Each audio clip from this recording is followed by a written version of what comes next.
अस्सलाम वालेकुम जी। हाजी मोहम्मद अशरफ मंच की जानब से क्लॉथ मार्केट का इलेक्शन जीतने की खुशी में आज बाकायदा तौर पर एक प्रोग्राम होस्ट किया गया, जो कि नौशहरा विका की आला शख्सियत ने इस प्रोग्राम में शिरकत की। ये प्रोग्राम बाकायदा तौर पर मंच बरादरान की जानब से मलिक मैरिज हॉल के अंदर अरेंज किया गया, जहाँ पर शहर की आला शख्सियत के अलावा सरकारी सतह पर भी आला शख्सियत ने यहाँ पर शिरकत की। सरकारी सतह पर कमिश्नर नौशहरा विका नवीद हैदर और इसके अलावा DSP शाहद और इसके अलावा SHO ताहर ने भी शिरकत की, जहां पर कमिश्नर नौशहरा विका ने खुद 9 मुंतखब अरकान से हलफ भी लिया की मुकम्मल पासदारी करूँगा और मैं पाकिस्तान के कवानीन, आइन और तंजीम का वफादार रहूँगा।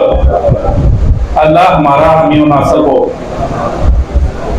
जहां पर मंच बरादरान की जानब से इस महफल को शानो शौकत तरीके से सजाया गया और सहाफ़ी बरादरी ने भी भरपूर शिरकत की। शहर भर से सरकारी और गैर सरकारी आए लोगों के लिए खाने से भी तवाज़िया की गई, जहां पर लोगों ने खूब लुत्फ़ भी उठाया।